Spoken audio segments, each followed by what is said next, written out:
Hello and welcome to this legacy interview with Dr. Francine Conway, an outstanding clinician who's won awards and accolades for rethinking how we treat children with ADHD. She's been described as a rare combination of outstanding clinician, a smart administrator, and campaigning advocate for children. As Chancellor Provost of Rutgers University, she's been bringing to our attention the inequalities suffered by children of colour while applying rigour and research to their therapeutic treatment. We'll be inviting Dr. Conway to share her findings about these issues, and we'll also ask her why those of us who are passionate about children's well-being should be driving social change and making themselves more representative of the people we serve. I'm Jane O'Rourke, a child and family psychotherapist and the founder of MINDinMIND, and it's my great pleasure to be doing this interview with Salam Solomon. Salam is Director of the Centre for Prevention and Early Trauma Treatment at the National Service Office for the Nurse Family Partnership and Child First. She's also a board member of the American Psychological Association's Division 39, Section 2. Thanks for being with me today, Salam. I think we're both really pleased to have this opportunity for Francine to share her enormous knowledge and wisdom with us. Yeah, I'm glad to be here. As I was saying earlier, when people were coming on, it's serendipitous that it happens to be the beginning of Black History Month today in the US, and also that we happen to be interviewing such an exceptional group of clinicians and administrators, Francine, but also her colleagues that will be joining her today. And so we're thrilled to have her. And we're really thankful to all of you who have given up 2 hours of your busy days to be with us today. So we're looking forward to digging deeper and really informing a wide range of professionals working with children and families about kind of cutting edge research and application to that research in the real world. So we're looking forward to that. Thanks so much. Thank you, Francine. Thanks so much, Salam.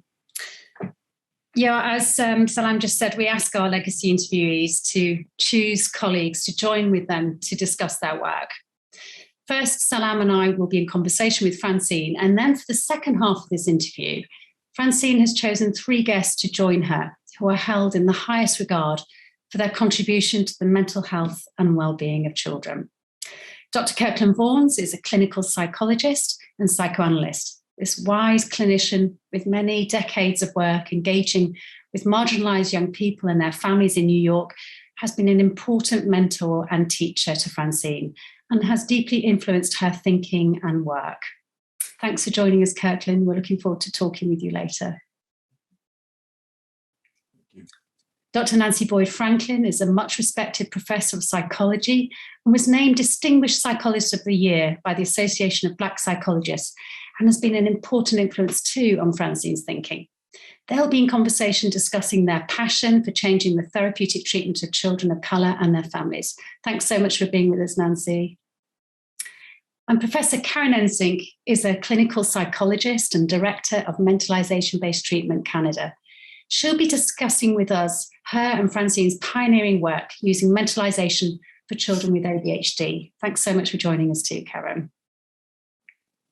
And we're allowing time in the last 20 minutes or so for your questions and tributes to Francine and her work. We very, very much want to hear from you, especially if you're here to integrate Francine's thinking into your work. And we'd love to hear about your experiences too. So please do use the chat function and we promise to keep an eye on it and keep coming back to it. And so to our legacy interviewee, Dr. Francine Conway. How does it feel to be with us today, Francine, celebrating you and your work? Thank you so much for having me. I am deeply honored, moved for this recognition. And thank you and Salam for your vision to do this. I think it's really important that we are able to talk about these topics, especially given the times that we're in. So I'm passionate about children, and so I'm very excited to be able to talk about this work. Yeah. So during our heady rise to the heights of Chancellor Provost at Rutgers, you've gained much respect and interest for your commitment to driving change in the field of child mental health, particularly in the treatment of ADHD. And you've utilised your position of authority to speak out on social and racial issues that particularly affect the therapeutic treatment of children of colour and their families. You've written widely on the emotional lives of children, and for some time you've been the research editor of the Journal of Infant, Child and Adolescent Psychotherapy.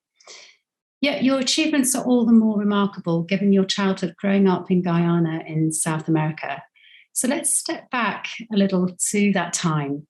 How do you think those early experiences shaped who you are today? Wow. Thank you for asking that question. First and foremost, it does shape not only my professional life in working with children, but also as, an academic leader in higher education. Belonging has always been a theme and something that I've chased. Part of it being an immigrant to this country, part of it being in the body that I'm in, a Black woman, always looking for places to belong. And I'd like to say that my passion for learning came at a very early age. At the time, I was raised by my grandmother, and I wanted to go to school. And my cousins who were older than me were getting ready to start the school year. And I was told that, there's no room for you. And besides, you're too young. And so my grandmother, bless her heart, is such a strong advocate for me and for children all over. She went and had a conversation with the teacher and said, look, what can I do to make her come? She's really eager and wants to be here. And back then, I remember schools were held in the bottom of houses, and it was open door. There were no walls. And so we call it bottom house school. So the teacher said to my grandmother, well, if you can bring her a seat, she can come. And so my grandmother literally built me a bench, which I walked to school every day, taking my bench back and forth. And that started my journey in terms of education. And really, I wanted to belong. I wanted to be there, and she made it happen. And so if I can be that bench for others, to provide access to education, to provide opportunity, that's what I want to do, it's paying it forward. So your grandma was a huge influence in your life. Oh, definitely. Definitely. And so, maybe just give us a little sort of a short few sentences on your journey to becoming Chancellor Provost, because it's been quite a meteoric rise. Yes, well, I came to in the gap a little. Yeah, well, I came to Rutgers in 2016 as Dean of the Graduate School for Applied and Professional Psychology. And I found that we call it GAZAP, that's the acronym, really aligned with my values. A strong commitment to diversity, strong commitment to understanding the context of the clients that we're working with, the training that we provide to students. And I just really enjoyed that job. And then I was asked to be the provost of the campus. We got a new president, Dr. Jonathan Holloway, first African-American president of Rutgers University in its over 250-year history. And he asked me to serve as Chancellor Provost, and I'm really excited about his vision. I've been very blessed in my career to be in places where my values align with the leadership. And so Jonathan talks a lot about the beloved community, and that's his aspiration for Rutgers. And that really resonates with me because for me, a beloved community is a community where you belong, where it's not just come here and be here, but we're not going to sort of welcome you. It's, like I said, I often use the phrase, it's not just going to the dance, but it's also being asked to dance and being asked to be on the dance floor. And that's what I hope to create for students, for faculty, for staff. And it just aligns very nicely with my values. So I'm delighted to be in this role. Yeah, well, you're more than dancing. You're leading the dance, aren't you, Francine? Now let's just let's just say that. You've written a number of publications about ADHD, and I think it's what you've become most known for, including this book, Cultivating Compassion. It's a psychodynamic understanding of ADHD, attention deficit hyperactivity disorder. And your TED Talk about ADHD has been seen by a lot of people. Why were you drawn to this condition? Thank you so much for asking that question. This is a topic that's very personal to me. Prior to studying ADHD, I was working on aging. I was studying aging, grandparenting, and that kind of a thing. But I was trained as a child psychologist, and I'll talk a little bit about that later when we get to speak with Kirkland.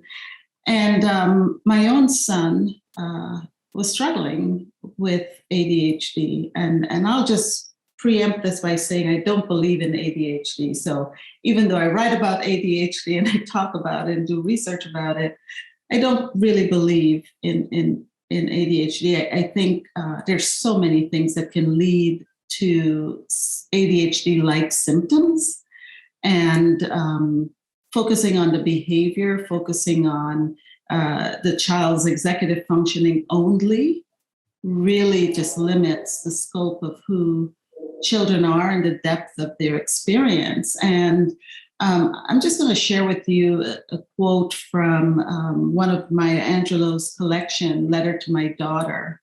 She writes an essay called Home. And she says, one can never leave home, that she believes that one carries the shadows, the dreams, the fears, and the dragons of home under one's skin. So home is that youthful region where a child is the only real living inhabitant. Parents, siblings, and neighbors are mysterious apparitions who come and go and do strange, unfathomable things in and around the child, the region's only enfranchised citizen. And so this idea of centering the child and understanding that it's not just about doing homework, it's not just about finishing a task, but that there's more going on in the child. There's a lot of creativity and imagination, their interpretation of the world, and the adults that circle around them and move back and forth in and out of their lives. These things all impact the child. And when a child comes into my office, I see them carrying the weight of society, the weight of their families. This is all part and parcel. So when I say don't believe in ADHD, it's that it's not just simply a behavioral disorder, that there's more going on. There's a lot more to it. And so as I was struggling to understand my son, I was very embarrassed. I was ashamed. I felt like a failure. Like I'm a psychologist. I should be able to, and a child psychologist, no doubt. What kind of competent psychologist am I? I can't get this child to do anything.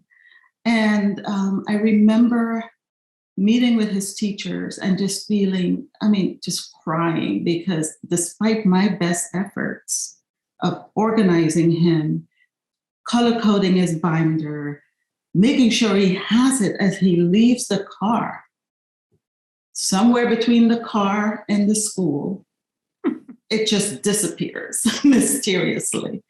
And I just felt that the teachers didn't really believe me. I was concerned about, what they thought of him and his challenges. And so I was really, really frustrated. So I just started doing some research about it. And even in my own clinical practice, doing very behavioral types of things just didn't work. Parents never remember to do the homework. The child didn't remember. It was just too much going on. And so I said, there must be a different way. And so I went back to my psychodynamic roots and began to look at ADHD through a different lens. So that's what brought me, long story of what brought me to this work. Yeah.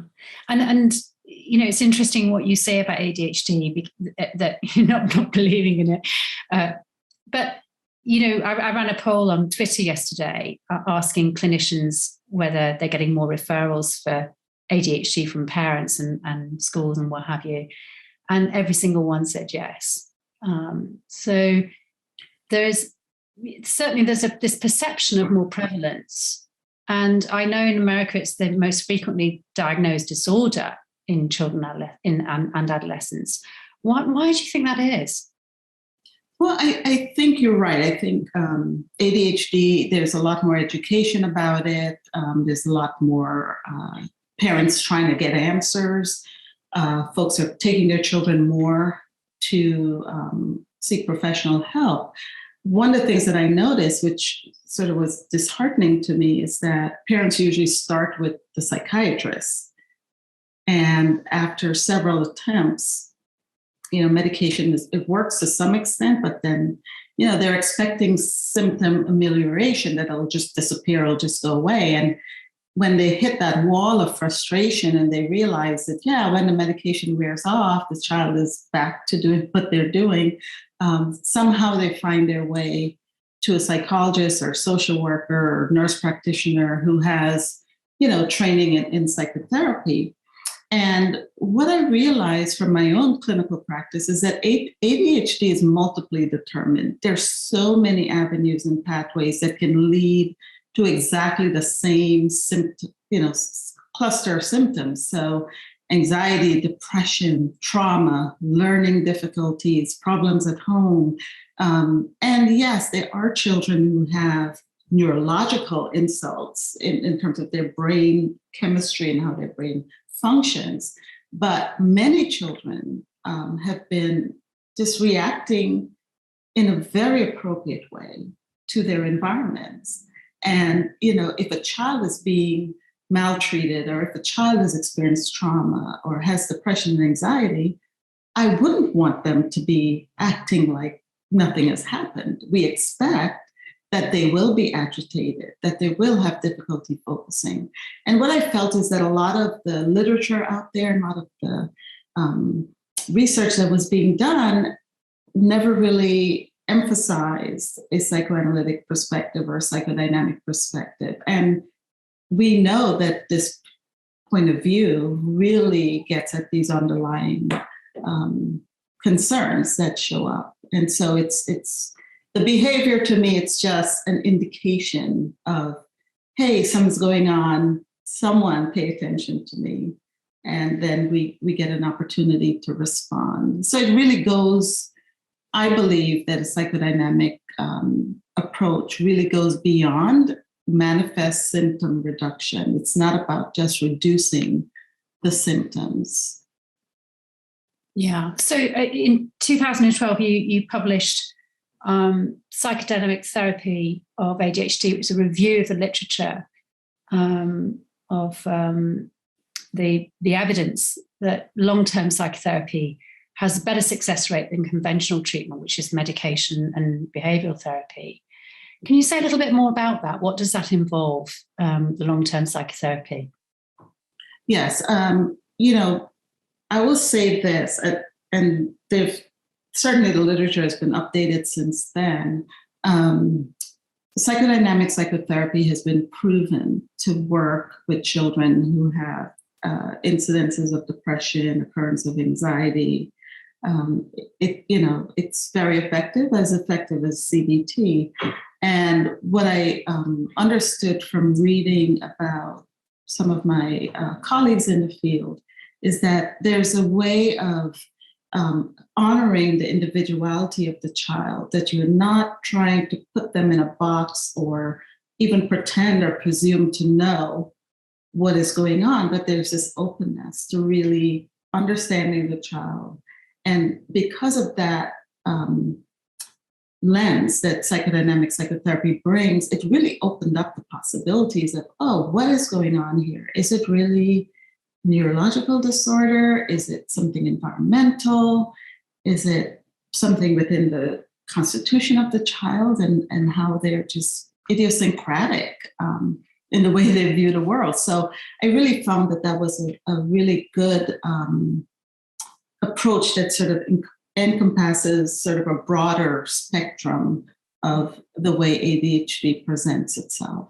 Yeah. So the link you're making is is the link between the environment a child's in and the child's inner world. And of course, we don't need to be psychodynamically trained.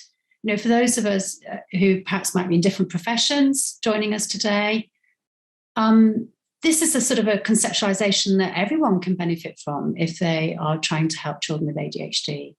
Wouldn't you say? Yes, I agree. You know, a lot of my work now in this, I have an ADHD compassion project happening at the ongoing project at Rutgers University in the ZAP. And what we're doing in that project is really focusing on the relational world of the child. So we're looking at behaviors are important, and we want symptom amelioration. We want, you know, the child to be able to function and have a, you know, positive experience of themselves. But what ADHD does is that it disrupts relationships. So the child is not able to have satisfying relationships with their peers, with their parents, with their siblings, with their teachers. Teachers really care and they want to help the child and they do their very best.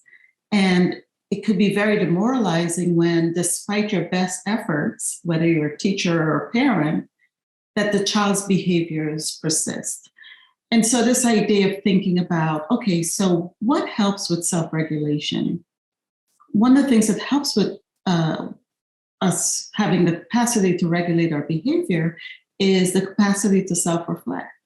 And it's almost like putting a pause between what your thoughts are and the action. This capacity to really self-reflect is crucial. It helps us to understand. It transforms our behavior. It helps us to understand what is going on here. And this is a natural capacity in some individuals, right? We can look at your face and say, you look interested. We can look at someone else's face and see, oh, they look sad or they look, distressed in some way. So with ADHD children, that capacity to take the perspective of others is what interferes with their ability to develop and maintain relationships. I remember once working with a client, a little boy, who came in to the session and he says, you know, my friend, he just stopped talking to me. And I said, well, why do you think that is? Oh, I have no idea. I don't know. He just stopped talking to me for no reason. And right there, I mean, clearly something happened, right, between when they were communicating and they had an established relationship and when the relationship fell apart. But for the ADHD child, the way their brain works, they could not take the perspective of the friend. And so part of the therapy is developing this reflective capacity, this capacity for reflection in the child, in the parents or teachers or whomever is working with the child, so that they can do what we call mentalize. Mentalization is the ability to really understand not only one's own mental states, but the mental states of others. And it's this understanding that allows us to think about intention. It allows us to have the appropriate affect. And one of the challenges in ADHD is that the affect regulation becomes is sort of impaired. And so we result in hyperactivity, impulsivity, sort of the child not practicing at the sort of capacity, building the capacity to self-reflect. And, you know, a lot of times the ADHD child would say, a lot of my clients, they would say, oh, I was just bored. And that is, you know, boredom is not an emotion. But for the ADHD child, that's how they experience themselves and experience themselves in a lot of different contexts. And so, you know, how do we broaden that and give them a broader range of experiences and emotions? And that all leads to being able to self-regulate. Yeah. And I know that the concept of empathy is central to your work as well, that goes alongside this mentalization-based treatment. And we're going to be hearing from Karen Ensink about your work together on a mentalization-based treatment for for ADHD, children with ADHD. And you just described brain research that suggests that there might be deficits in areas of the brain associated with empathy in some children with ADHD. And of course, that part of the brain is also linked with self-regulation, which concurs with what you've just been saying about the importance of self-regulation in ADHD. Yeah, and we need to do more research about that. But what we've found in the neurological research, at least that I've looked at, is that ADHD points to deficits in the brain, in several areas of the brain that are parallel and associated with an empathy deficit. And so, I've gotten into trouble for saying that there's an empathy deficit in ADHD. And I don't think, it's not that ADHD children aren't loving and kind and can't feel emotions. They can. But another part of empathy is perspective taking. And to be able to be empathic, you have to be able to take the perspective of others. And that's the area where, some of the brain science, what it shows is that regions of the brain responsible for self-regulation are also responsible for empathy. And when I read that, it really sparked something in me because until that moment, I hadn't realized that the very areas of the brain that are responsible for executive functioning, for self-control, for emotion regulation, reading emotional expressions, those are the areas that are problematic or that have some impingements in the few studies that were done about the brain. So we're looking at like the amygdala, which is responsible for regulating emotional learning and reading emotional expression. Areas of the brain like the anterior cingulate cortex, which is activated during observed and experienced pain of self and others. And then we have the anterior insula, which is responsible for one's pain and the pain of a loved one. And so in the neuroscientists that were conducting research on ADHD, they found that deficits in these regions of the brain also led to ADHD symptoms of impulsivity, poor impulse control, and things like that. And of course, for some people with ADHD, that might come as a relief that some of these things show up on brain imaging. But I'm thinking, for parents with a child with ADHD, they might be feeling really very responsible and that they've done something wrong, which I think probably you can relate to as a parent yourself, of a child with ADHD. Yes, definitely. I think parents are naturally prone to feeling guilty and sort of beating themselves up. And, despite their best efforts, the child their behaviors don't change. And so one of the things that we try to do in the Compassion Project is really work with the parents as well. So it's not just the child, but it's with the parents to help them understand the inner life of the child. And I can't tell you how many times parents seem surprised when I say to them, in a couple of cases I can think of, your child is suffering from anxiety and depression, and they're completely surprised. It just never occurred to them that this little person, and that they might be struggling with their own emotions about things. And one of the sort of, not side effects, but the sort of problematic result and association to ADHD is that when you've tried to do things and you're unsuccessful repeatedly, time after time after time, eventually you begin to believe that you're not capable. And this leads to the depression that I mentioned, the anxiety, poor self-esteem in the children. And so we can't just simply focus on the behaviors. We have to consider the impact of these executive functioning deficits on the child and on their emotions, and really consider the inner life of the child, the inner experience of the child. And that's what my work is all about. It's not saying you can't take medication. It's not saying you shouldn't do CBT or other kinds of therapies. What I'm saying is when we don't address the underlying emotions of the child, when we don't pay attention to the child's own experience of themselves and of others, then we're not really addressing the whole problem. We're just focusing on part of it. Thanks, Francine. I'm going to be handing over now to Salam, who's going to get into some of the depths of clinical treatment and speak to you about that, so you can have a good case example to illustrate your work. Thanks, Jane.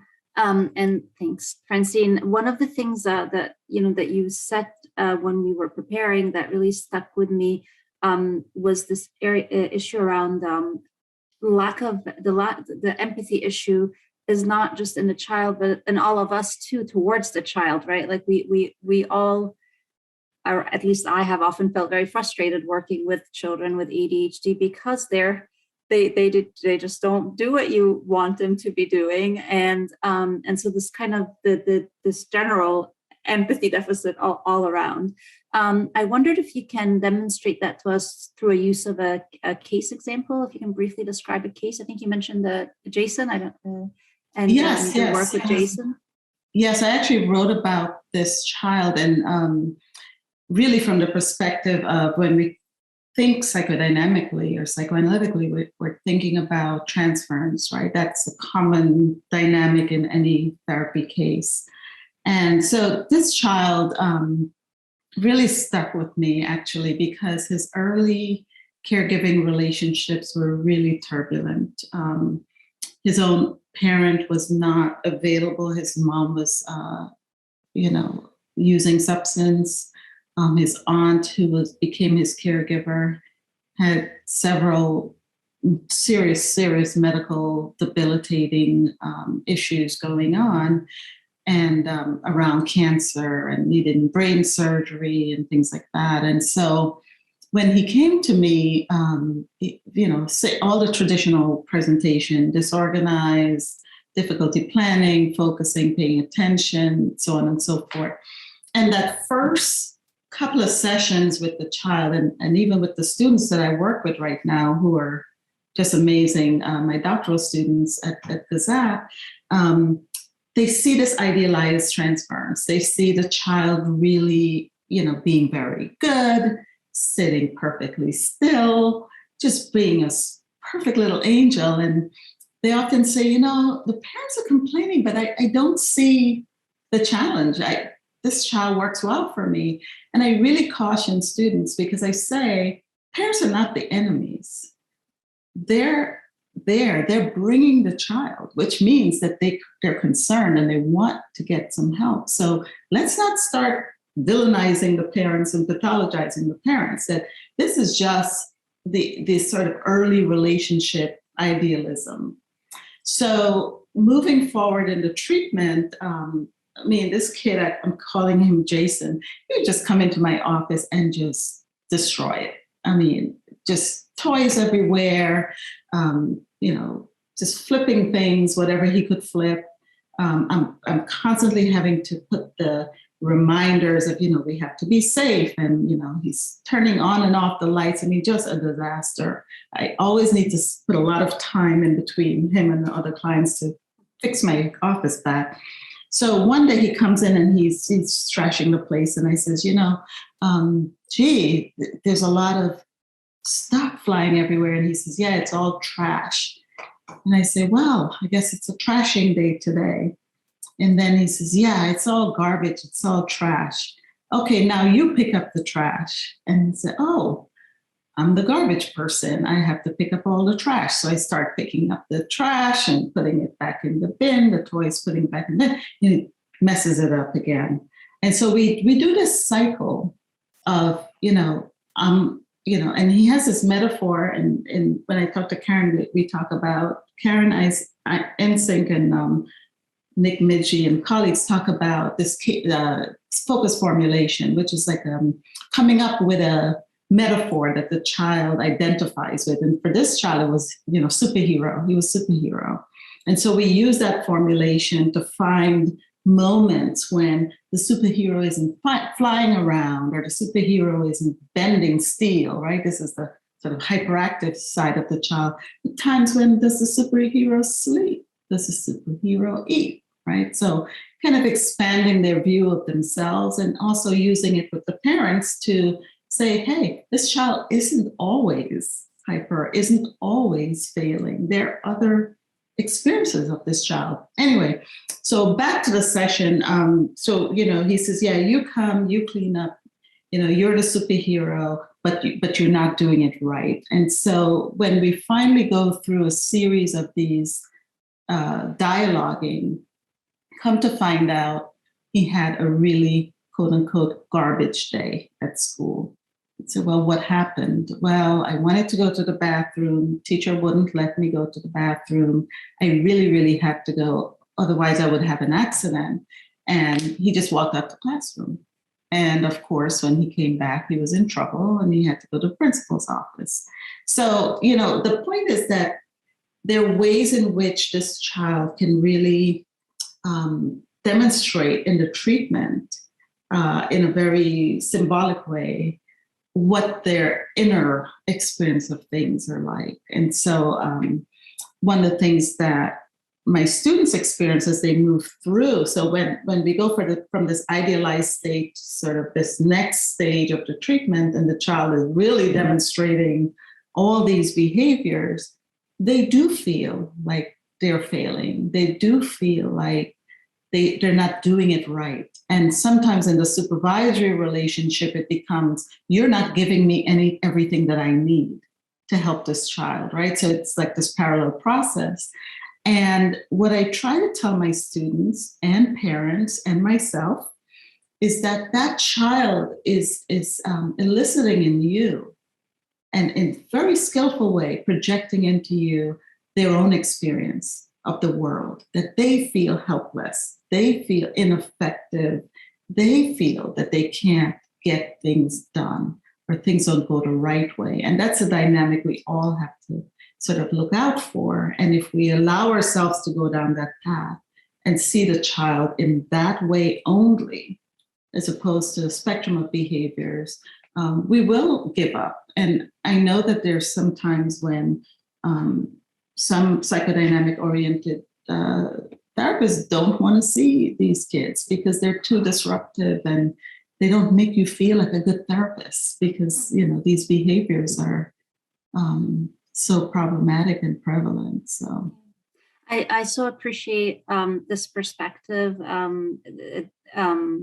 this kind of projective identification perspective, which is really applicable across all of us working with young children, right? If we all pause and think about what is this child generating in us, whether we're a nurse or a care coordinator or a teacher or any other profession, this idea about enhancing our own reflections about what is this child generating within us and what does that tell us about how this child is experiencing the world can really help us with our own empathy developments, right, for this child and the child's needs. And I also really love the idea of finding a focus. I think it's a focus formulation.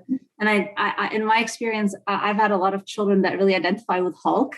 And Hulk is such a great superhero because usually he's like a good guy, right? But then something happens and then he turns into this this scary monster, right? And so it's a lovely way to help children identify with themselves in a way that is helpful to them.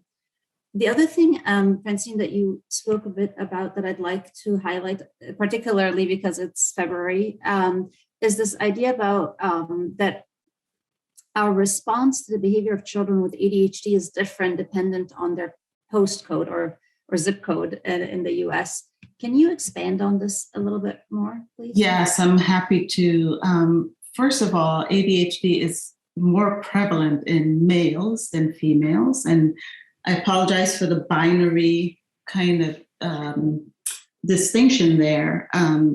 We also have in our clinic experience or worked with ADHD children that were non-binary. So I just want to put that out there. So with boys or males in particular, African-American males, and there are different responses to the ADHD, right? So if you're from a more higher economic bracket, and which means parents have more resources.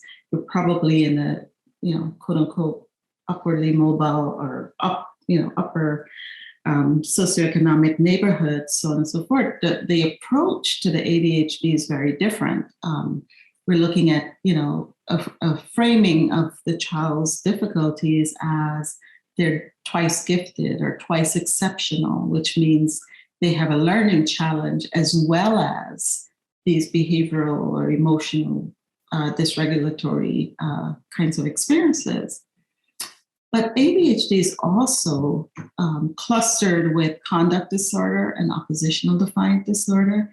And for African American boys in particular, that's where they get the sort of, that's the interpretation of their behavior. So it's, no, not that you're exceptional or gifted or artistic even. It's your conduct disorder, your oppositional. And that distinction and the way in which boys get categorized is very problematic for me. It's very problematic. And I do believe that it's because of their race and, that they're perceived in such a negative way. Thank you, Francine. And I'm sure you and Kirkland will expand on that when you speak in a little bit. We do have many nurses with us, as well as care coordinators, teachers, social workers, and many people working with children, young children in particular. What practical advice would you have for parents that they're working with? What are the ways that they can be helpful? Yeah, so with parents, thank you for listing the different professions that are here. And one of the things that I realize is with ADHD, the medical interface is kind of like the first stop. Nurses notice these behaviors, may bring it to the attention of the parent. Other medical professionals may bring it to the attention of the parent. And I'll say a couple of things. One is that if you can find a way to sort of help the parent to see that this is not just about the behavior, to kind of open up that, give some space, give some reframing of the child, it could be very helpful. One of the things that's documented in the literature is that ADHD kids are more likely to experience maltreatment and abuse. And I think it's in part because of the frustration. If you're a parent and your mindset is, I'm trying to get this kid to do this thing and they're not doing it, and I know they can do it, that's what I normally hear, some kids do get hit. And we've had situations where we've had to report, abuse or neglect or some kind of maltreatment. And so if we can just think about the parent's perspective a little bit. So we're saying, apply that same mentalizing approach to working with the parent, to really expand their view of the child. I would say to the parents, the world is going to beat up your child. This child is going to have a lot of challenges. You don't want to add to it. You don't want to be one of the others who's, adding to the pile-on. So how can we help our parents to become advocates for their children? How can we as teachers, nurses, professionals be an advocate for the child, and just see what they're presenting as a little broader and a little bit more complex than simply behavioral problems. And the last thing I'll say is that I often use metaphors with my parents and with teachers. One of the metaphors I use is the metaphor of a wheelchair, that you give your child a wheelchair and you roll them into the building up the ramp, and they're great. They're access the building. You do this like 10 times. What happens with us, all of us, is that the 11th time we remove the ramp and we say, okay, go on into the building. I know you can do it. You've done it before. And that's really the absurdity of what we do. We're not intentional about it, but that's in effect what we're saying. And the second metaphor that I use for parents is one of Swiss cheese. when parents say, you know, I've seen him do this before. He can pay attention when he wants to. Yes, he can. But if you imagine the image of a Swiss cheese, there are holes, there are gaps in the child's ability and functioning. It's inconsistent. And that's where we want to remind parents that although you saw this ability or this capacity emerge in this context, it doesn't mean that it exists across the board. Thank you, Francine. I think these are really great and practical ways that we can be helpful in our work with the parents. We're going to pass it over now to Kirkland. If there's opportunity at the end, there's one question that is kind of the motivator for me for a lot of this that I would like to get back to, which is this issue about what have you held on to from your psychodynamic training, and what are the things that you've discarded and feel like, you know what, that doesn't work for me. And I think maybe perhaps you and Kirkland might talk about that too, because he shared some of his thoughts about that when we spoke. So I'm going to hand it over to Jane, and we'll switch over to the second part of our interview now. Thank you so much. Thanks. Welcome to Kirkland, Dr. Kirkland Barnes, who's a giant in his profession. He's a renowned clinical psychologist and psychoanalyst and a respected authority on intergenerational trauma among African Americans, in particular Black boys. Kirkland is a senior adjunct of the Derner School of Psychology at the Adelphi University in New York. Kirkland, you're joining us today because you've had a major role in Francine's life, teaching and mentoring her. Actually, it was very moving when we all got onto the call a little bit early just to do our sound checks. And Kirkland, you were there, and Karen and Nancy, and Francine, you had to sort of just stop for a moment, didn't you? You were really sort of quite emotional seeing some of these key people in your lives. You've told me, Kirkland, that you've come across few people in your career who've been as impressive as Francine in over 30 years of teaching, and that's quite an accolade to Francine, isn't it?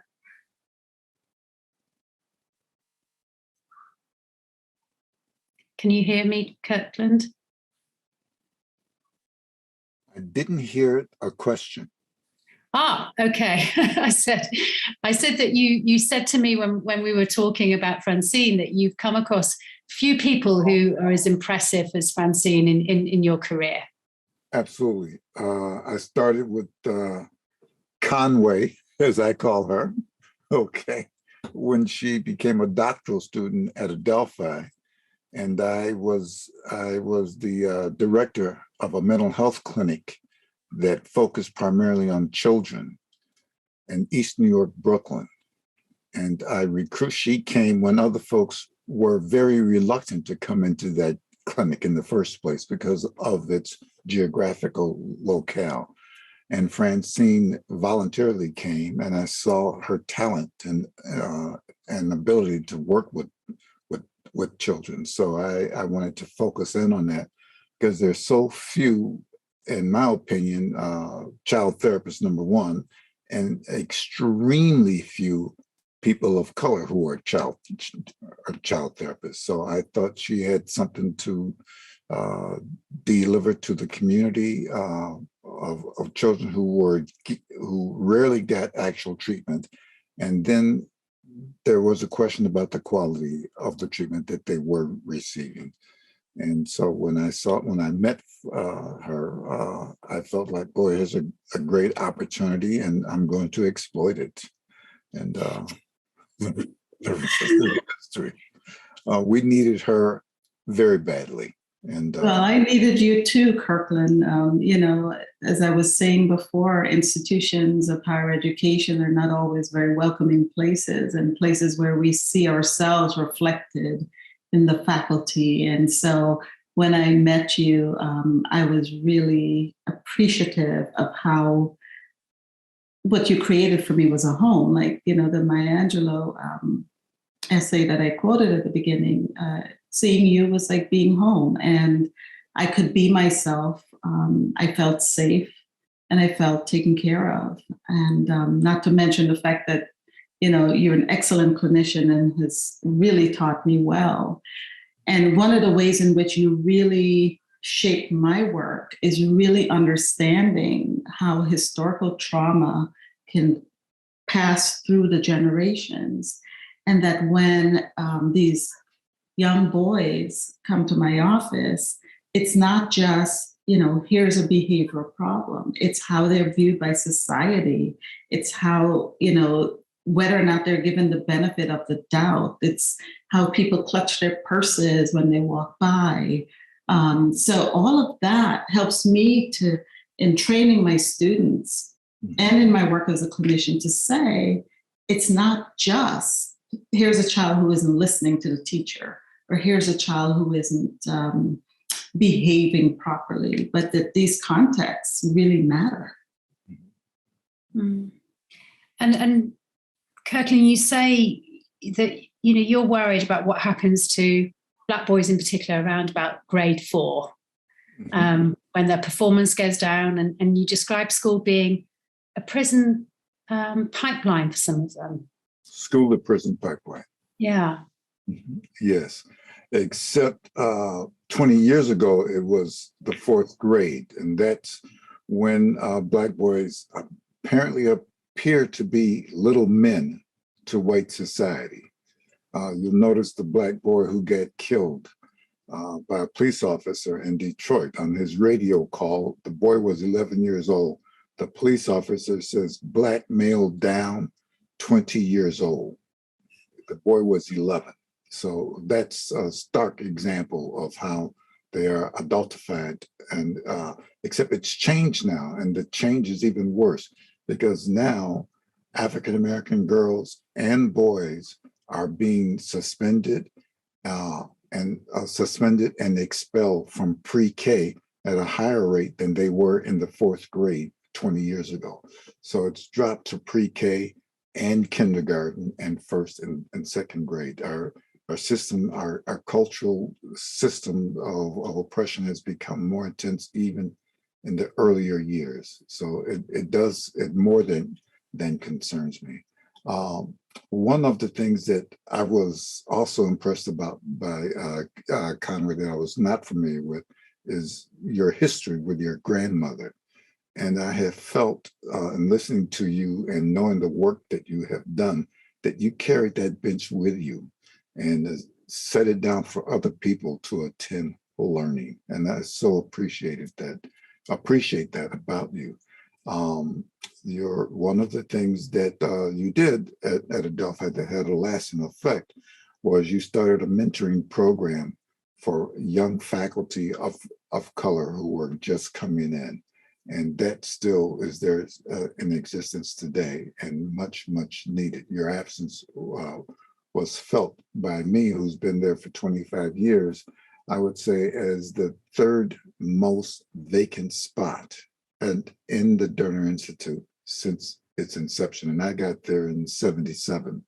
So out of all the people who have left, you were the 3rd. Derner was the 1st when he died. Okay, and so when you left, a gaping hole was there for faculty and students of color as well. So it wasn't just faculty that your focus was on. I think that another very important thing that you did, this involves the mentor, i.e. me, becoming the mentoree of that person that he mentored. I felt like I was in class with you just now. I'm loving every moment of it. Okay. But what I think is also important was your book, and it was before your book got published. You're writing articles on this. The title of the book is Cultivating Compassion.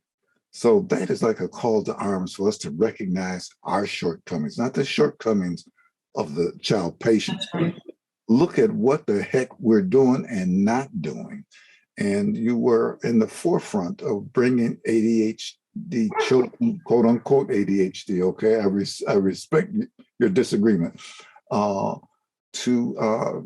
We're saying that we want to help them clinically, but we have no compassion for them.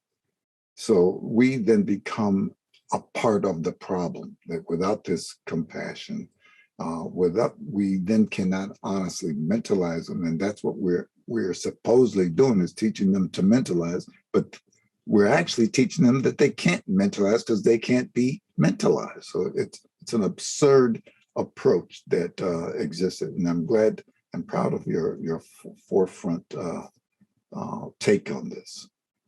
Thank you, Kirkland. Thank you so much. I mean, I think the work that I did in the clinic with you, that early work, just really shaped my lens and my perspective, and really helping me to understand that it's not just what appears. I remember distinctly once there was a case that I was working on, and you were supervising me, and it was a young girl who had some difficulty with her caregiver, and I was young, and I was like, she is just so mean to the child, and we should report her, and I was really just very idealistic, and you really sat me down. I don't know if you remember this, and you explained to me the fear that the mom has, and not wanting her child to turn out a certain way, and just how that drives the passion and the intensity of her reaction. And with ADHD kids, I see this all the time, where the child's perceived failure or not living up to their potential becomes really fraught with all the cultural meaning and all what it means to be the Black man in America and to be successful. Like, that's what's on the table for these kids. So I really thank you for all the ways in which you've been there for me and said, hey, let's sit down and have a conversation. And I hope I can do that with my students as well. So I see it that you are doing that very well. I wanted to emphasize another very critical point that you made. You talked about abuse being much more reported in the Black community vis-a-vis zip code, and I see that every day. One of the things that happens, if I have to take off from work just because I want to take off from work, I'm still paid. Okay, I can take off from my job when I had it 3 weeks without any financial repercussions whatsoever. If you are not well paid, and if you don't have that kind of financial protection, the teachers are calling you into the school, means you got to miss work. That's a meal that cannot be put on that table. In addition to that, your boss is saying, take off another day, you won't have a job. That's right. So the parent is set up when they enter the school to see the child in a particular way is now a threat. This can't go on. The parent is much more desperate, and this happens over and over and over. Teachers not being empathic with the parent, with the child. You're all at fault, and you got to fix this. So here's a whole institution dumping it right back. That's point one. The other point that I don't want to go missed is I'm very impressed with the array, the national array, the international folks who are here, as well as the whole spectrum of child care workers. There's a whole spectrum here, which is very impressive to me. But you also called not only our shortcomings on not being sufficiently compassionate or not compassionate at all, but psychology had reneged on its ethical and clinical standards and obligations to these children, and allowed psychiatry to take over and push the pills. And the pharmaceutical industry loved it. And so your push has brought it back into a psychodynamic frame for us to be able to begin to look at the child very differently, as well as our profession, and get out of the realm of clinical name calling with these kids. And I know there are times that in working with these kids, they have frustrated the living daylights out of me. A clock that I love, this kid just pushed it over and watched my clock hit the ground. And of course, he was frightened of me because he was able to be empathic with me. I wanted to kill him, But I was able to contain that and then begin to talk with him about what pushed that.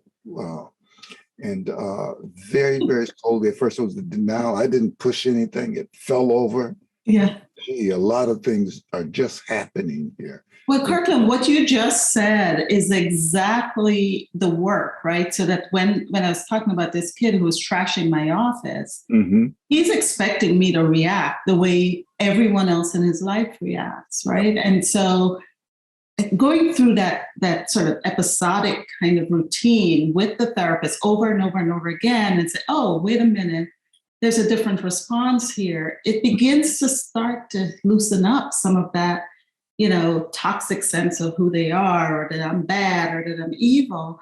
And really, you're providing that containment for the child. And the therapist has to sort of hold the child metaphorically in that space. And it's just a beautiful thing when you experience it with the client. And I remember one day, this kid came into my office, just sat down on the floor, crossed his legs, put his hands up and started humming like the Buddha. And it's like, oh, is this what we're doing now? It's like he went from trashing to, okay, but he was being charming and funny. But the point was well taken, which is, hey, look at me. I can actually sit and be still. Yeah. That's great. That's a wonderful example. Thank you for now, Kirkland. We'll come back to you. I'm going to be handing over to Salam now, who's going to be introducing Nancy Boyd-Franklin. Thanks, Jane and Kirkland and Francine. And Kirkland, I just love the look of pride that you're carrying throughout this whole interview. Just so pleased to see Francine. Actually, Salam, you said something I thought was very interesting about Grandma's bench and what Kirkland might represent to Francine. Yes, I did think that Kirkland also built a bench for Francine, and we all, I think, need someone. And I have someone right here on the call today that built a bench for me as well. And so I think we all need someone like that, and we will be talking with Nancy about that in a moment. So Nancy is a distinguished professor of psychology at the Graduate School of Applied and Professional Psychology at Rutgers University. She's the author of 7 books and numerous articles on the treatment of African American and other minority clients and families focused on ethnicity and family therapy. We're thrilled to have Dr. Boyd with us today. Francine, I'm just wondering, you've been very much also influenced by Francine's thinking, especially as it relates to issues of compassion. And I just want to invite you, the two of you, to maybe engage in a conversation around that. Nancy, are you here? Thank you. I see.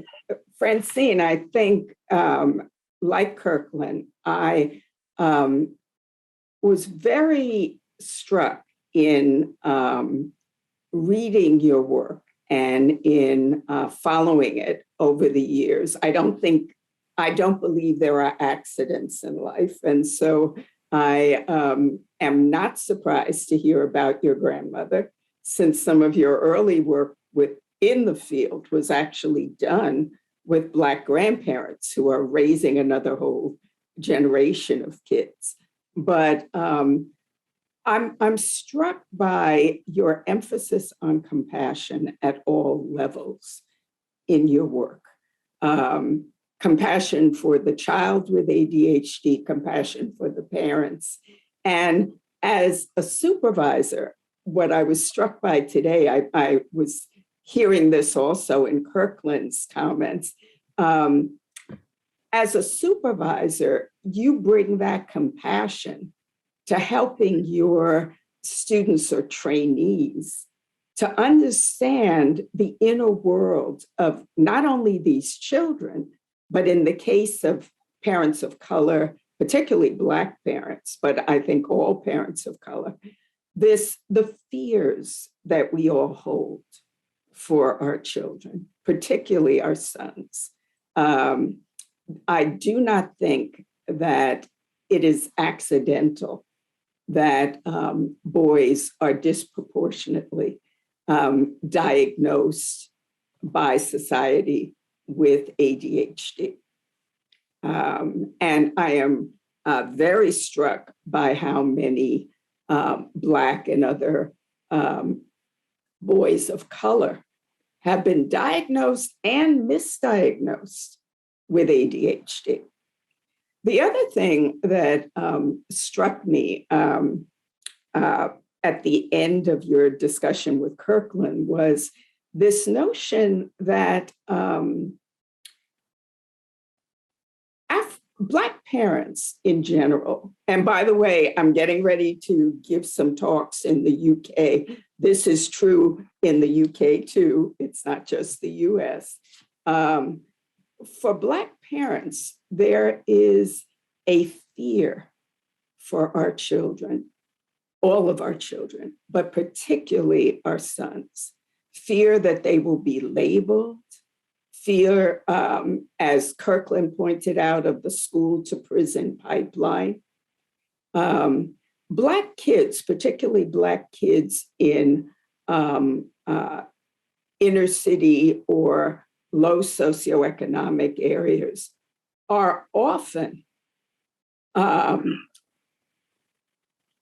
treated as if they are conduct disordered from a very early age. And Kirkland mentioned the school to prison pipeline. And I think your work, Francine, with ADHD kids has the potential to impact not just parents, but schools and how we view these children. You and I have talked many times. We share the experience of having children who look much older than they are, particularly our sons, and teachers. And let me add, psychologists, therapists, nurses are often frightened of our kids as they grow. You know, when they're small and cute, that's one issue. But by second grade, third grade, a lot of our children are taller than the teacher. So when they're tall and cute, the kinds of fear that they evoke in others can be very, very powerful. And Fran, I'm hoping that your work on ADHD not only helps families and parents and teachers to be more compassionate toward our children, but also helps us to be more compassionate toward their parents and their families, because those fears are very, very real. I am just so proud of you and what you've done with this work, and the impact that you've had, not just on the therapeutic work with these children, but particularly for children of color, the impact you've had on us as practitioners in thinking about, well, what might be in mentalizing and understanding not just the child's experience, but the experience of the parents, the experience of the family members, the experience of the fear that racism causes for so many. And Nancy, you, in your book, when you talked about raising boys into men, and just the importance of family, the family system. I mean, I've been reading your work from when I was a social worker, actually, and up through the years. And it's so important. What I take away from you is not to lose that system's perspective, that kids are part of the family, right? And like which is why I love that essay so much by Maya Angelou. It's like, there are people coming in and out, they're part of this whole big system. And, for some kids, they're in the corner and no one notices them. For some kids, they're very much in the middle of it.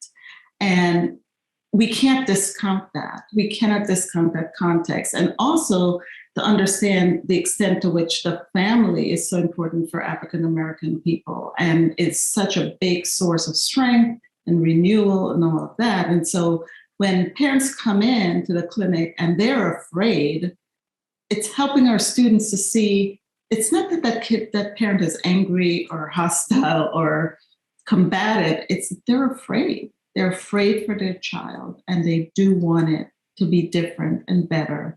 And so I really thank you for all that you've contributed to the field and how you lead the charge. And the other thing that I took from you, Nancy, is this commitment to diversity and inclusion.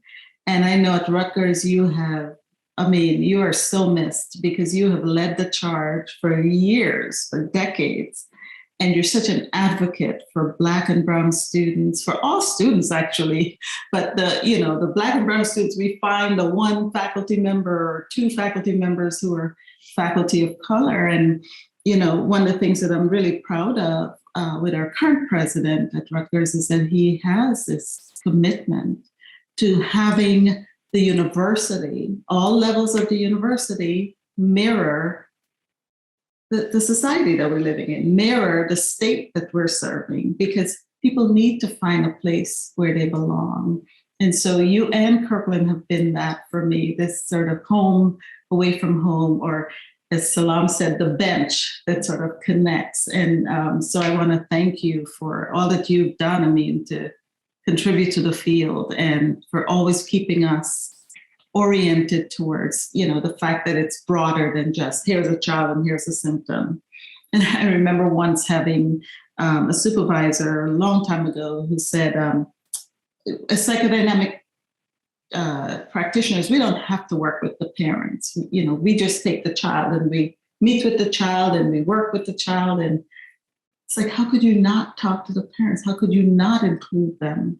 And the grandma and the auntie, because we've had situations where, the caregiver, the parental person is grandma and aunt or cousin, and it's not mom and dad the way that traditional parents are structured. So yeah, I'm really happy that I got a chance to work with you and even to know you. Yes, Francine. So the parent as an inconvenience, right, to the work that we have to do, and that of course can't be. I really appreciate the comment around the fear, not just in the parents, but in all of us in doing this work that often goes unacknowledged and therefore acted out and unprocessed. And I do think that's kind of a taboo issue, I think, and is one that I really appreciate you raising together. I wondered if you could also talk, you started talking about that a little bit, but what do you see your role as leaders in the field, as Black women? What do you see your role in terms of mentorship, advocacy, recruitment, retention of clinicians of color? Oh, you've just hit on the heart of a lot of the work that Fran and I have both done throughout our careers. I told you, Salam, when we talked, that one of the things I'm hoping will come out of this is more of an understanding of the work that Fran has done to push our field and related fields. We are both psychologists, but these issues are as relevant for nurses and social workers and teachers, that we see social justice as a part of our work and social change as an essential part of our work. And Fran has advocated for that in every setting that she's been. As Kirkland said, she's greatly missed at Adelphi because that's the perspective she brought. And many of you are working with therapists of color who may feel very alone in your settings. And we think a lot about our clients of color, but it is really essential that we bring that compassion to mentoring, supporting, not just recruiting, but retaining and encouraging persons of color within our settings. And Fran has done that in her work. Fran has done that in her leadership. And in her role as dean, but now in her role as chancellor, she's got a bigger stage and more impact. And I'm hoping that each of you will not only use her work on mentalization to recognize the compassion you feel for children with ADHD and parents who are struggling with their fears for their children, but also to learn from your colleagues of color and to mentor colleagues of color to make it comfortable for them to be in our settings. Fran, I'm sure you have a lot to say about those issues. It's been an area of some of your greatest contributions. I just want to add an amen to that, Nancy. Yes, I was feeling it, Kirkland. Yeah, absolutely. And Nancy, you have modeled that for me. I mean, working at Rutgers, I was saying before we all got on the call, I was sharing with Jane and Salam how, there were dark moments, right? Because I did not always feel a part of the institution. And in those moments, you would often come into my office, close the door and say, let me say a quick prayer for you, just to kind of boost you up a little bit. And that's the level of support that really a lot of us are going to need to give to our young students, faculty, staff, because it is isolating and we don't see ourselves as part of the institution. And so to the extent that I can help people to feel that they belong, I think is really important. At Rutgers, we have a lot of first-gen students. So it's not just Black and Brown students, it's also first-generation students. The first time they're coming to college, they don't have mommies and daddies who did. They're not socialized to, quote unquote, be a college student. And they need us. They need us to provide that scaffolding so that we can help. And so even though I'm an administrator, the way I think about my work is still very much through the clinical lens and how can we provide that scaffolding. And I'll just add that with COVID here, one of the things that I have said to the deans and the faculty and the students, it's like two things, compassion and flexibility. Compassion and flexibility. We never know what someone is dealing with. We never know. And it's not just okay to say everyone must march left or everyone must march right. And I think psychodynamic understanding helps me to understand the individual and the nuances and idiosyncratic ways in which we bring our own stuff to the table. And so to the extent that I can, as an administrator, sometimes I am seen as bad or have to make tough decisions, but I try to do it with as much compassion as I can. So, and listening to you, like Kirkland, I am struck by how much you have brought your own culture and who you are to your work. And, in my own writing about Black clients and families and other clients of culture, we are collectivistic cultures. We believe in, there is an African saying, I am because you are. And that sense of us rather than I is a very important part of other cultures, of certainly of Black culture, but of many other people of color. And spirituality is a huge part of that support system, but it's something that our field has forced underground. Mm-hmm. And I'm hoping that this discussion will lead so many others to reach out to their colleagues of color and learn, but also to reach out to their colleagues of color and support them.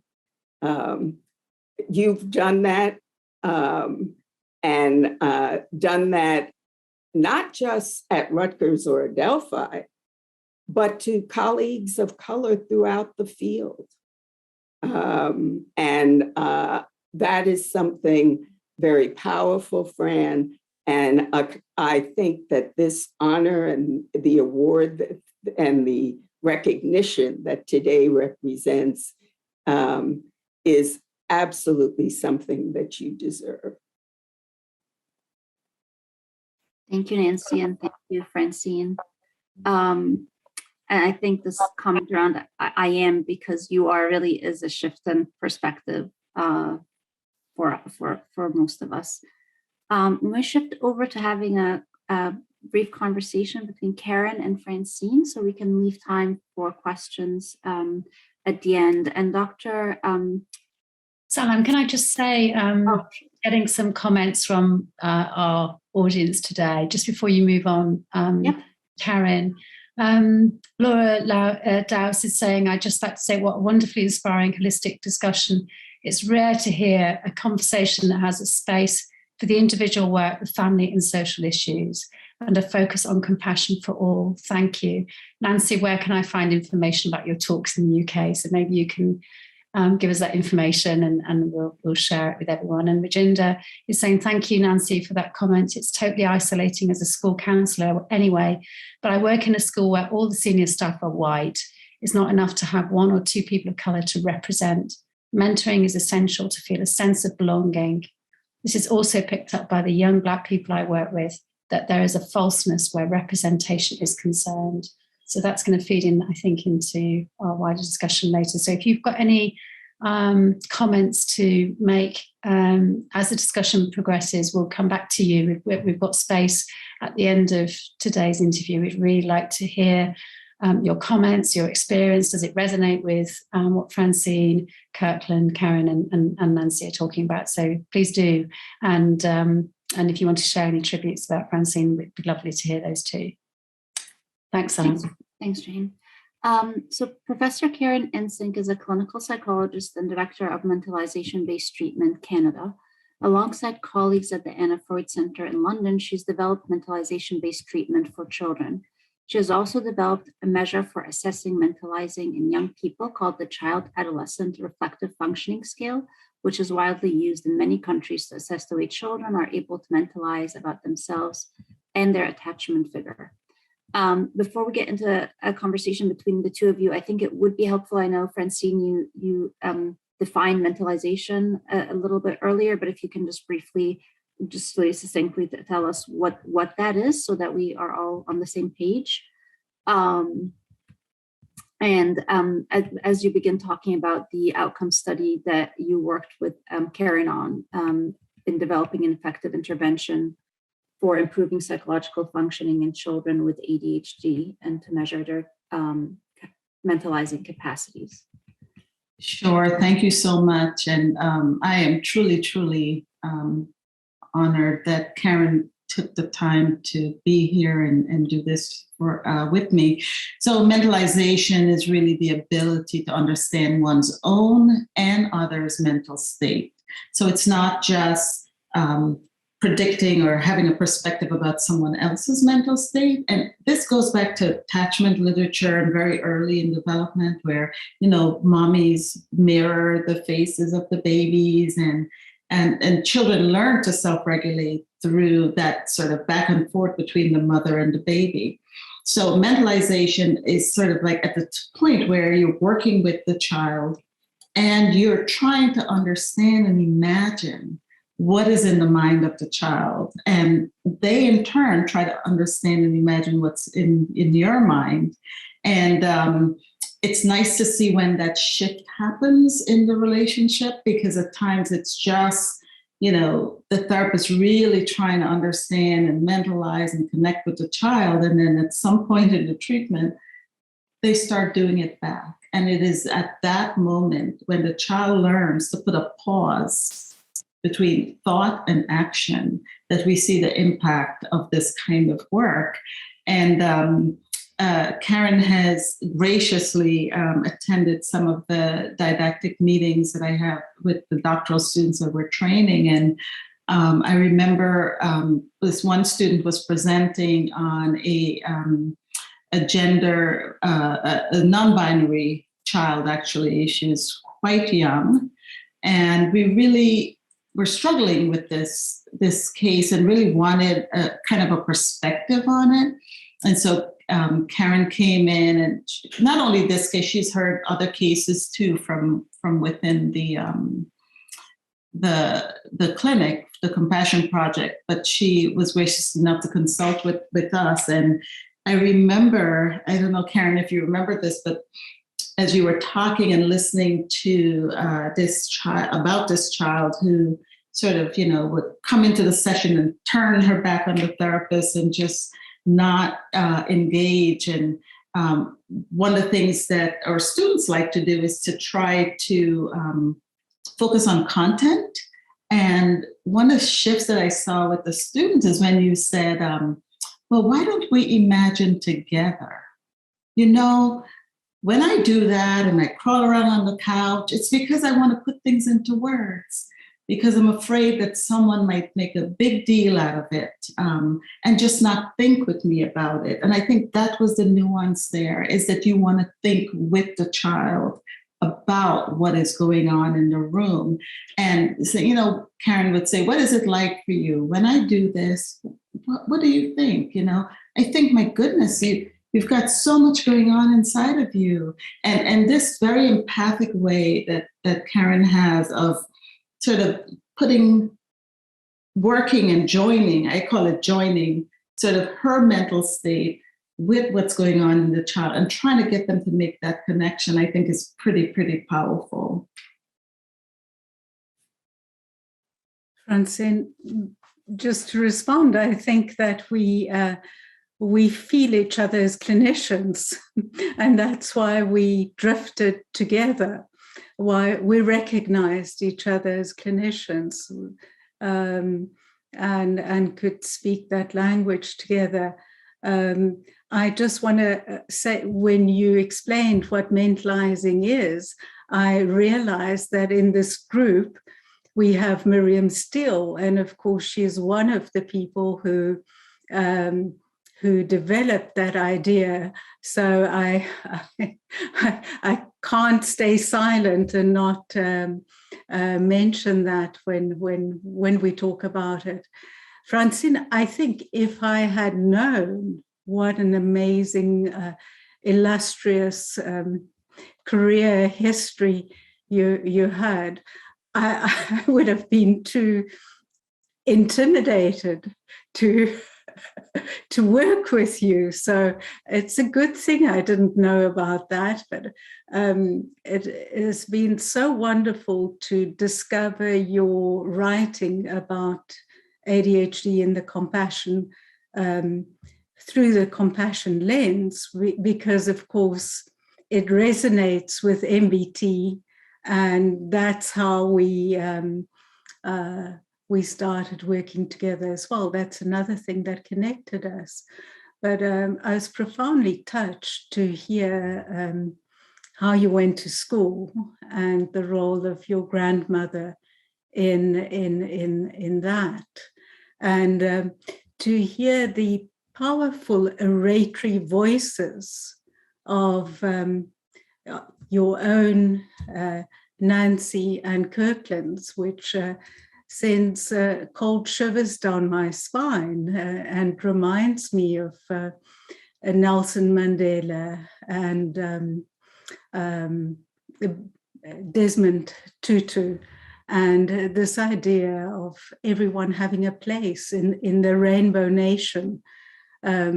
ADHD, people of all colors, and how to make sure that everyone is represented and has a voice and is welcomed into the community. I think we experience the same issue in Canadian academic institutions.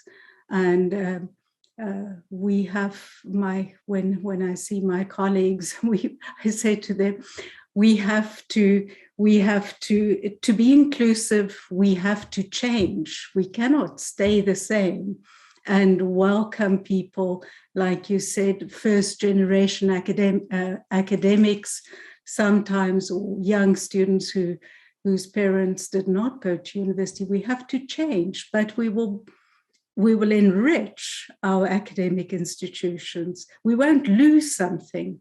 We will gain something that's much bigger than what we will be changing or losing.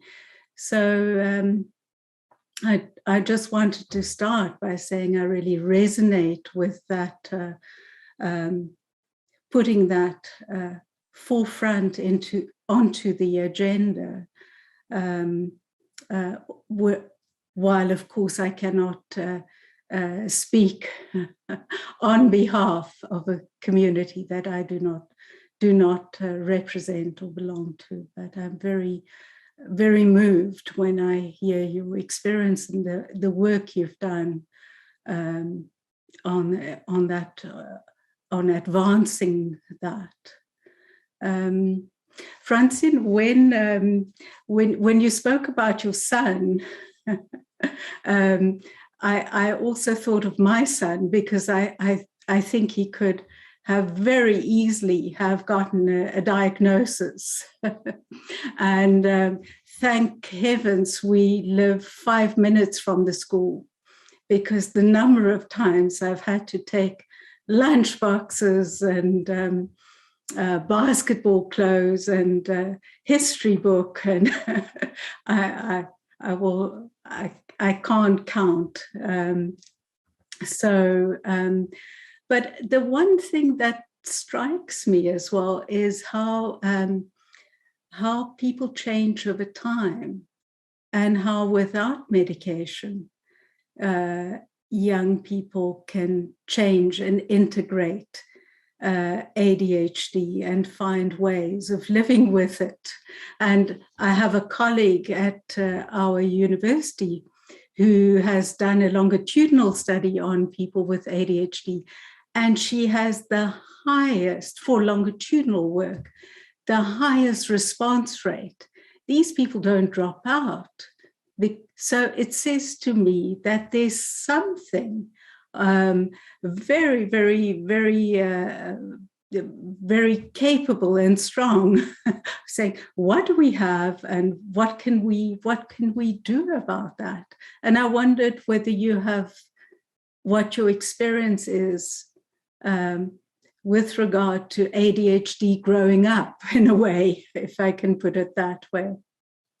Yeah, thank you for saying that, and for your kind words, Karen. You know, with one of the things that's interesting to me, and we've sort of witnessed in the Compassion Project, is that often we have to make calls to, you know, I don't know what it is in Canada, but it's the child welfare system. And because we're taking a mentalizing approach with the parents, we sit them down, we explain what the law is, why we have to make the call. We can imagine what it feels like for the parent. We can imagine how, you know, afraid they may feel, or anxious, or what have you. But we have that conversation before we make the call, and then we make the call together. And I think that's what I mean about like compassion. That's what I mean about sort of the power of this approach. And most of the time, the parents continue treatment.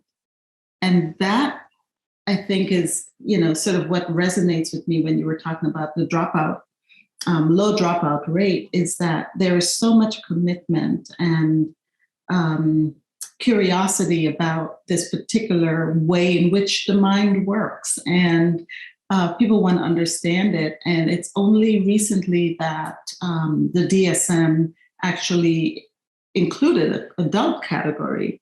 And, it's kind of like, oh, so by the time they go from 18 to 19 or 21 to 22, their psyche is the same. It doesn't change in a way. They become better at regulating, better at following through, better at managing themselves or picking environments in which they can thrive. But, their challenges don't go away. And so I was really surprised by that, by the commitment of the parents to keep working it through, even when this could potentially be a deal breaker for a parent. It's like you're being, called. Yes. Yeah. Yes. Thank you so much, Karen. I'm trying to be mindful of our time and making sure we get enough time for audiences to comment and have questions. And thank you, Karen, and thank you, Francine, for this discussion. And it's enriched us all in many ways.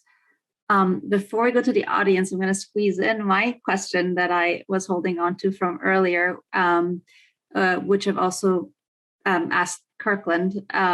But when we go through psychodynamic training, we're exposed to a lot of ideas, some excellent ideas and some not so excellent ideas. And I am curious about, from your training, what are the ideas that you still hold on to that are incredibly meaningful to you and to the work you're doing?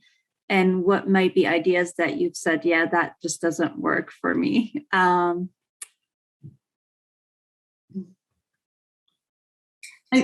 think a couple of things. This idea of meeting the child where they're at is a very sort of psychodynamic-esque concept that works. I think that works completely with this idea of compassion. One of the ways in which Karen had explained it to the students is kind of like a squiggle, where you're sort of joined in this way and you're kind of going back and forth and you're flowing together and you're using your curiosity to sort of get a deeper understanding of the child. So that part works very well for me. It works very well in this model, of using MBTC to work with children with ADHD.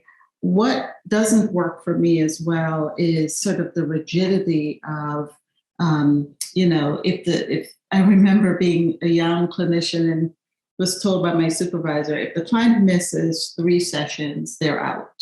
That's it. They're resistant. They don't want treatment. They're treatment resistant, so on and so forth. That doesn't work for me because I understand that I have to make a living and that, it's important for clients to show up. But the conversation that you have with a client and your understanding of why they haven't shown up, and Kirkland sort of alluded to this, which is, work demands. Sometimes they're the only parent.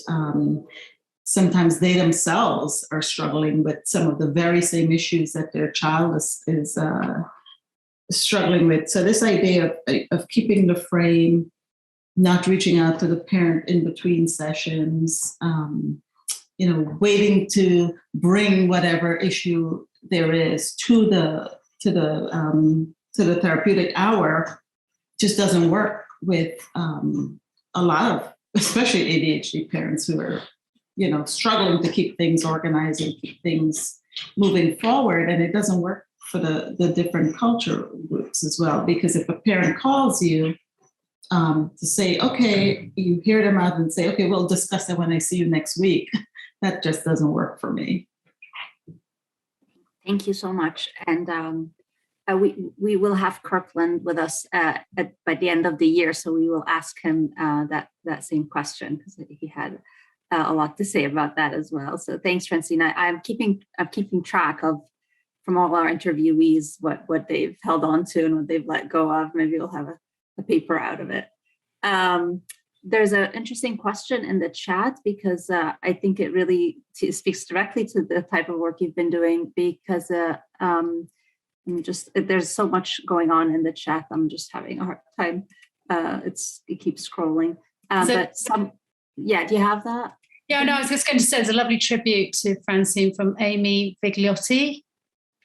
Francine mentored me during my doctoral years at Derna. She was extremely influential in my decision to become a child psychologist, and I'm forever grateful.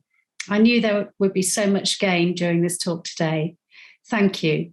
Compassionately embracing the parents' fears and oftentimes the real life threats and stresses is such an important and helpful reminder in the treatment of the child with ADHD and or other issues. Wonderful. I found a question. It's from Rajnadir. I hope I'm saying that correctly. But it's how can this model work in a time where money talks and resources are low and session numbers are reduced to as few as 6 to 10?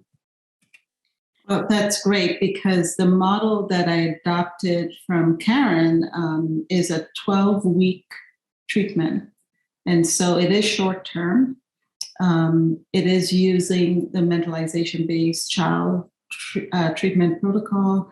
And it's been working so far. I mean, it's really been impressive. So 12-week session, that's it. We start with the parent and the child in the first session. By session 6, we're doing parent and child again. And then at the end, the session 12, parent and child. And then we follow up 6 months later just to get a sense of where things are. Are they maintaining their gains and so on? So far it's been interesting, and we'll see when I have enough data to kind of publish a report on it. But yeah.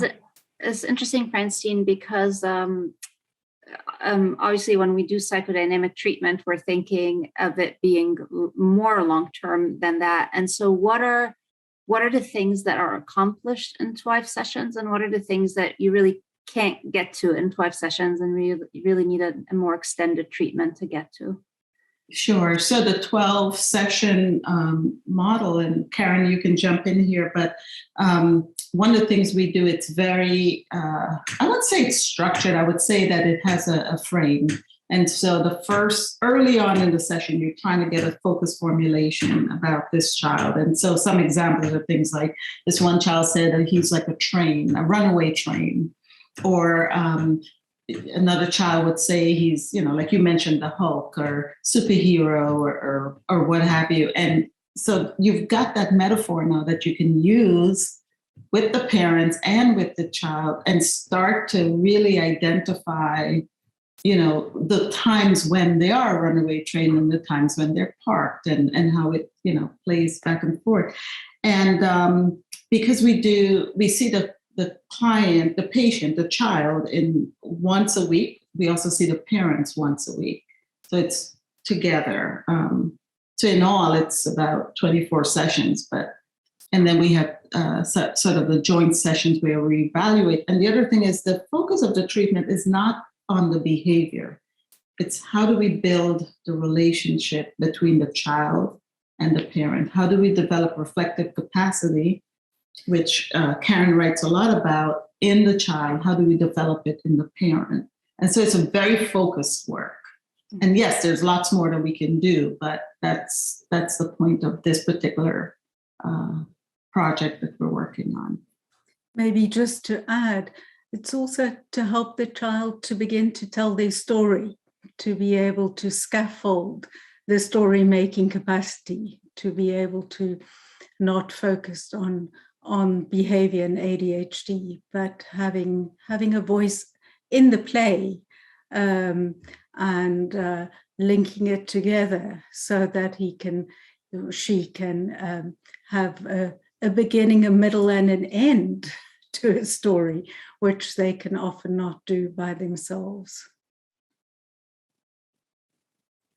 We've got some more comments here on the chat, which I'd like to share with you. Iris Gibbs says, thank you, Francine, for your comment that Black professionals also need encouragement and acceptance. It can be a very lonely journey at times. This interesting comment here from Susan Warshaw. talking about the concept of nested mentalization, saying that there's some interesting work going on there, which I think originated with the work of Arietta Slade. And Kirkland's nodding because I remember speaking with you about this. I think this is something that you're very keen on as well, particularly in schools. Do you want to say some more about that, Kirkland, and perhaps Francine, if you want to come in as well? You need to unmute.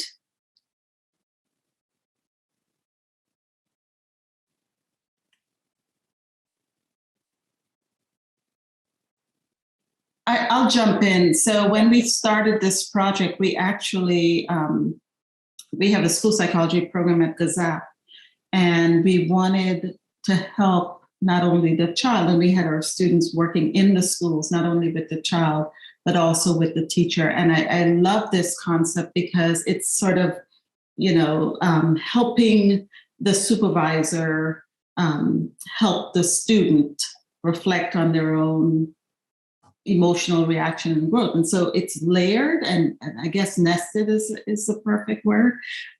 We have more work to do in that way. I find that the teachers do want support. They do also want to feel understood. They do also want to be recognized for all the efforts that they're doing in trying to help this child. And so it's kind of like nested. It's this perfect word for it. So, Kirkland, you are muted now. You can come in. I'm okay. Good. I agree with Warshaw and with Conway. I love this notion of nested supervision, but I think really its origin is African. But I won't get into that debate right now. Okay? You can ask something about that. It's very interesting. Nested supervision comes from a mentality that's a collective mentality, not an individual mentality, and that's what Nancy was speaking to earlier. And I also believe it is so powerful that we focus in on the symptoms of the child, which Francine has been telling us to go away from, and we need to focus more on the actual supervision. So that here's a student working under conditions that he or she is not being trained for, and we're saying to them, mentalize this child, when in fact the therapist is not being mentalized by the very institution that has him or her there, or they there. And so I think that it's a very powerful concept that can alter really the course of treatment in and out of itself, because it provides a holding for the therapist so he or she or they can do their work and feel understood, as opposed to what Conway was saying earlier. The therapist feels so threatened by their own countertransference, 1, 2, not being successful. So all of that is being held by the institution who holds the therapist, so the therapist can hold the patient. For me, it's a complete flip around. I will argue to the day I die, it's African in origin. I'm glad for Arietta Slade. I love her, and she's brilliant. So, but I think it's African in origin. Just like I see Winnicott as African in origin when he says it's about they. But I'm not going to go there today. I promise I wouldn't go there. Okay. Even though he's enough. Fran mentioned earlier the parallel process, and that I would argue Kirkland is also African, but we won't in origin. And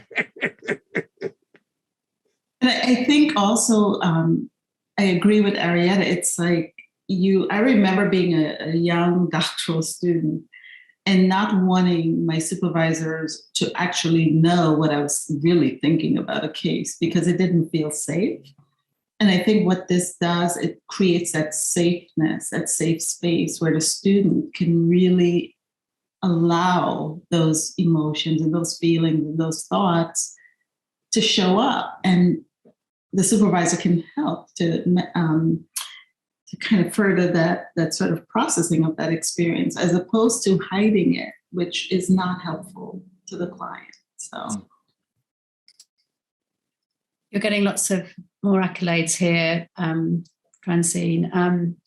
Denise says, this wonderful set of conversations about working with children and their families so lovingly reminds me of how lucky I have been in my career to have been mentored by Francine, Nancy, and Kirkland at different times. I count myself incredibly privileged, inspired to have been taught by such nuanced, sensitive, justice-oriented scholars and clinicians. Oh, wow, I'm jealous. I'm much appreciation to your organisation for creating the space for us all. Bravo, Francine. Yeah, I mean, it's got me thinking about, I am genuinely jealous that I haven't had, this sort of, this way of thinking around me as I've, been learning in my journey as a child psychotherapist. I think the people that have learned with you, Francine, Kirkland, and Nancy, have been very, very lucky to be able to sort of see things from a different perspective, because I think our training, is very white oriented. It's very sort of European white oriented. And I think you've really been sort of changing things in that regard. Did you want to say something about that, Francine or Kirkland? Nancy? I think you asked me earlier how I knew Francine. And one of the things that's very interesting is that we knew each other's work long before we knew each other, and personally. And so I think it's very important that we as clinicians, as nurses, as social workers, as teachers, reach out and pursue this kind of interaction, knowledge, learning, and not just see it as a one-time thing.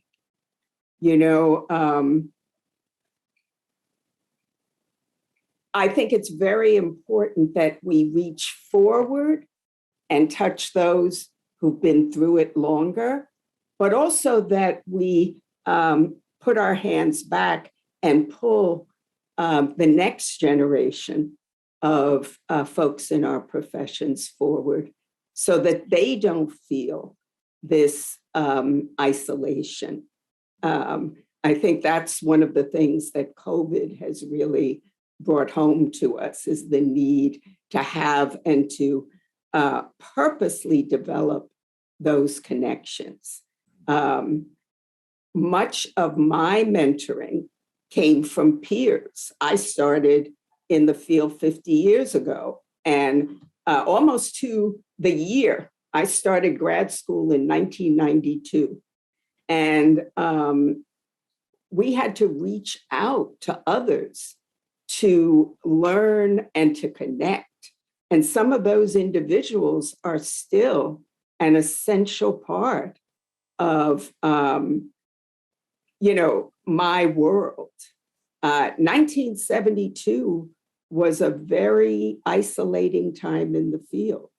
And I'm hoping that out of this discussion and Fran, your modeling of, the ways in which you've sought connection with others, I'm hoping that others on this call will be less shy about doing that with people in the field who have a lot to offer, but also with coming together in small groups to support each other when necessary, and to learn from each other. I think you've modeled that, Fran, very well. Thank you, Nancy. I had good support. I was really, really lucky to just have the network that I have. And we don't have enough psychologists of color to go around. And so, Nancy, one of the things that you've mentioned to me is about cultural humility. And so for those who are not people of color, to kind of bring that humility to the conversation. And especially now where our country is so divided and you can't say anything because, you're going to offend someone and people are just going on the ground with their feelings and some are not. But as clinicians, as nurses, teachers, if you can also take a mentalizing stance in your interactions with people who are different from you, it can really serve to bring us all together. Thank you very much. Amen. Amen, Nancy says, yes. Just a comment here from Susan Warshaw. She says that the Journal of Infant, Child and Adolescent Psychotherapy is as part of its mission in equity, diversity and inclusion. And Kirkland is president of our board of directors and was the founding editor-in-chief. And we are so proud to have had Francine Conway as our research editor over the past several years. So it's really nice. Before we wrap up, Francine, I'm wondering if you had the opportunity to talk to your younger self, that little girl growing up with her grandma in Guyana, what would you say to her? You know, that's such an interesting question. I was so loved, and I thought I was the most precious thing to my grandmother. I thought that she valued me above all. And she's a good mentalizer, because apparently all my other cousins felt that way too. But I always maintained that I was her favorite. She loved me unconditionally, and I think it's helped to carry me through some really tough times. And so, you know, there's not much more that I would say to that young child, because I think I was really well supported and loved and so on and so forth. But what I do is every child, Black, white, different, every young person who comes into my office, I see a future. I see a bright future. I see what they can become. I see the potential. I had this one student at Adelphi who keeps in touch with me to this day. He was my special favorite. I mean, such challenges with learning and trying to graduate. And when he graduated about a few years ago, he texted me and he said, I did it. And my grandmother was here and my family is here. And he was so happy. And this was a white male who struggled. But I didn't see that. What I saw was just a human being who was capable of connection and was smart and creative. And all that he needed was what that bench, as you guys said. And I counted a privilege to be a part of my students' lives and to provide that that confidence to give them what my grandmother gave me, which is, I am confident in you. You can do it. It may take you a little longer, or it might take you around the world a couple of times, but I believe in you. And so I'm really privileged to have the job that I have. I love it. I would not trade it for anything. So thanks for asking the question, and thank you for having me. Thank you, Francine, and thank you from Salam and I. We really, really appreciate that hugely. You giving us this time and sharing your huge wisdom and knowledge and understanding about children. And many thanks to your invited guests, Kirkland Vaughan's, Nancy Boyd Franklin, and Karen Ensink. We're really grateful to you for sharing your experience too of working with Francine and your many insights on child and family mental health. We'd also like to say a big thank you to Laura Tennant for her help with research for today's interview. Salam and I will be in conversation again together on May the 24th, so mark your diaries, with another towering giant in child mental health, Dr. Alicia Lieberman. As director of the Child Family Research Program at the University of California, she's had a major influence on how practitioners and parents help traumatize young children, so we're really looking forward to that. And if you've loved listening to Dr. Kirkland Vaughan's today, he'll be back on the 6th of December for his turn in the Legacy Hot Seat with Salam and I. Before then, I'm delighted that I'll be in conversation with one of the UK's leading child and adolescent psychotherapists, Graham Music. He's also a board member of MINDinMIND. His book, Resparking, reconceptualizes how we should treat depression in children and adults, and he's got many ideas to respark our own practice as well. So that will be on the 15th of March. Please check out our website, where you'll find a wealth of interviews with leading clinicians like Francine, Kirkland, and Nancy, people who really are leading the way in terms of our thinking. Lots of thought pieces too to provoke your interest and make you think. And please do join us on Twitter and LinkedIn. So from all of us, thank you so much. We really enjoyed being a part of this, and I hope you have a good evening. Thank you. Thank you. Bye-bye. Bye-bye.